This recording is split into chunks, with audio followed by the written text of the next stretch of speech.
Hello everyone, welcome back to my channel. তো তোমরা সবাই কেমন আছো? আশা করি ভালো আছো। তো দেখো, আমরা সন্ধ্যেবেলা সবাই মিলে রেডি হয়ে চলে এসেছি মাসিদের বাড়ি। তার কারণ হচ্ছে পরশুদিন হচ্ছে মাসির ছেলের বিয়ে, দাদার বিয়ে আছে। তো কালকে আইবুড়ো ভাত। তো চলে এসেছি, এখন বাজে ঘড়িতে 8টা মতো। আমি, দিদি, মা, রাখি দিদিরা সবাই এসেছি একসঙ্গে, বৌমণিরা সবাই। তো তারপরে এসেই দেখো দাদার রুমে এলাম, উপরে তত্ত্ব সাজানো হচ্ছিলো সেটাই দেখতে। তো কিছুক্ষণ দাদার ঘরে ছিলাম, উপরে তত্ত্ব সাজানো হচ্ছিলো সেগুলো দেখছিলাম বসে বসে। তারপরে দেখো নিচে চলে এসেছি, নিচে এসে খেতে দিয়ে দিচ্ছে, খেতে বসে গেছে। একটা ভাত, ভেজ ডাল, আলু ফুলকপির তরকারি, বাঁধাকপি, মাছের ঝাল, চাটনি এসবই ছিল। তারপরে দেখো এখন সবাই মেহেন্দি পড়ছে, আমিও পরবো একটু পরে। তাতানার পাপানকে খাইয়ে দিয়ে তারপরে পরবো, আমি খাইয়ে দেবো আর মা ঘুম পাড়িয়ে দেবে। তো সবাই দেখো মেহেন্দি পড়া হয়ে গেছে সবাইকার। আর এখন 2টো বাজে, আমি মেহেন্দি পড়তে বসেছি। তো অনেকটাই রাত হয়ে গেছে, আমরা বসে বসে গল্প করছিলাম আজকে 3টে অবধি। তো তাই জন্য একটা হাত পড়েছি, কালকে আর একটা হাত পরিয়ে দেবে বলেছে রাখি দিদির মেয়ে সোনামা। তো মেহেন্দি ফেহেন্দি করতে তো আমাদের 3টে বেজে গেছিলো শুতে শুতে। সবাই মিলে গল্প করছিলাম বসে। তারপরে দেখো সকালবেলা উঠে খেতে বসে গেছি, কত কিছু খেতে দিয়ে দিয়েছি, লুচি, চা, তারপরে বোঁদে, আলুর তরকারি, ছোলার ডাল, অনেক কিছু খেতে দিয়ে দিয়েছে। তো খাওয়া দাওয়া করে উপরে এলাম ছাদে মেহেন্দি করতে। তো করে দিল মেহেন্দি, উপরে হয়েছে, আর একটা হাত বাকি আছে, আর একটা হাত রাতে করে দেবে বলেছে। আর এইখানে গায়ে হলুদের জন্য সাজাতে এসেছিলো, তো দেখো সাজানো হয়ে গেছে। আর এইখানে রান্না হচ্ছে আইবুড়ো ভাতের জন্য। তো তারপরে দেখো এখানে দাদাকে আইবুড়ো ভাত খেতে দেওয়া হবে, তাই জন্য রেডি হয়ে নিয়েছি। আর তাতানার পাপানকেও রেডি করিয়ে দিয়েছি। তাতানার পাপান কিছুক্ষণ ছাদে খেলছিল, তারপরে নিয়ে এলাম। আর এইদিকে দেখো 2টো থালা সাজিয়ে খেতে দিয়ে দিচ্ছে, একটা হচ্ছে নিতবরের জন্য আর একটা হচ্ছে দাদার জন্য। তোজো হয়েছে নিতবর।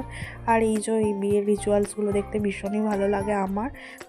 তো আমরা তো এখন মাসির বাড়ি কিছুদিন রয়েছি, 3-4 দিন মতো। সেই বউ ভাতের পরের দিন যাব। তো যতটা পারবো তোমাদের সঙ্গে ভিডিও শেয়ার করব। তো আমার তো এই বিয়ের রিচুয়ালসগুলো দেখলে নিজের বিয়ের কথা মনে পড়ে যায়। আর দেখো এখানে দাদার আইবুড়ো ভাত হচ্ছে, আমার নিজের বিয়ের আইবুড়ো ভাতের কথা মনে পড়ে যাচ্ছে। আমিও প্রচুর জায়গায় আইবুড়ো ভাত খেয়েছিলাম, মাছ মাংস খেয়ে খেয়ে আর ভাল লাগছিলো না কিছুদিন বিয়ের পর খেতে। তো এখন দেখো আশীর্বাদ পর্ব চলছে, এখন করছে বৌমণি আশীর্বাদ।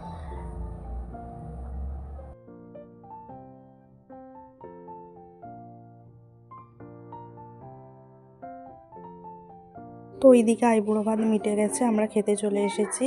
তো অনেক কিছু মেনুতে ছিল, ভাত, ভেজ ডাল, তারপরে হচ্ছে পটল চিংড়ি, শাক ভাজা, আলু ভাজা, পটল ভাজা, মাছের ঝাল, চাটনি, পাঁপড়, মিষ্টি, অনেক কিছুই ছিল, পায়েস। তো আমি খাচ্ছিলাম বলে তাতানার পাপানকে মা দেখো কোলে নিয়ে বসেছিল। মা বললো তুই আগে খেয়ে নে, তারপর আমি খাবো। তো আমি খেয়েতে উঠে তাতানার পাপানকে নিচে নিয়ে চলে যাবো, দিয়ে ঘুম পাড়িয়ে দেবো, কারণ মাকে ছাড়ছিলই না, তাই জন্য ঘুম পাড়িয়ে দেবো, তারপরে মা খেতে বসবে। তো তারপরে দেখো সন্ধেবেলা এসেছিলো বাড়িটা সাজাতে।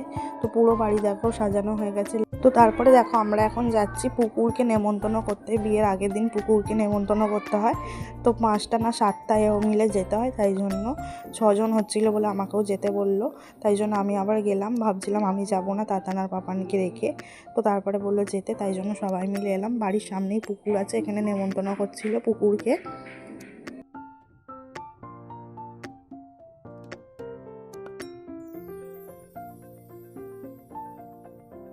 তো তারপরে দেখো বাড়ি চলে এসেছি, আর বাড়ি এসে সবাই মিলে আবার আড্ডা মারতে বসে গেছি। আর এইখানে দেখো কালকে তত্ত্ব সাজানো হচ্ছিলো, অর্ধেক দেখিয়েছিলাম, আজকে সব তত্ত্ব সাজানো হয়ে গেছে, পুরো কমপ্লিট, তাই জন্য তোমাদের সঙ্গে আর একবার শেয়ার করে দিলাম। আর এইখানে দেখো মাসি সবার জন্য শাড়ি কিনেছে, সেগুলোই দেখাচ্ছিলো, সেগুলো বসে বসে দেখছিলাম। তো আমাদের জন্য কিনেছে, আমি বাড়ি গিয়ে দেখাবো কোন শাড়িটা আমাকে দিয়েছে। তারপরে দেখো এখানে খাওয়া দাওয়া করে মেহেন্দি পরতে বসে গেলাম। তো ডান হাতে বাকি ছিল, ডান হাতটা পরিয়ে দিল। তো চলো আজকের ভিডিওটা এখানেই শেষ করছি। যদি ভালো লেগে থাকে লাইক, কমেন্ট আর চ্যানেলটাকে সাবস্ক্রাইব করে দিও। তো চলো আজকের মতো টাটা।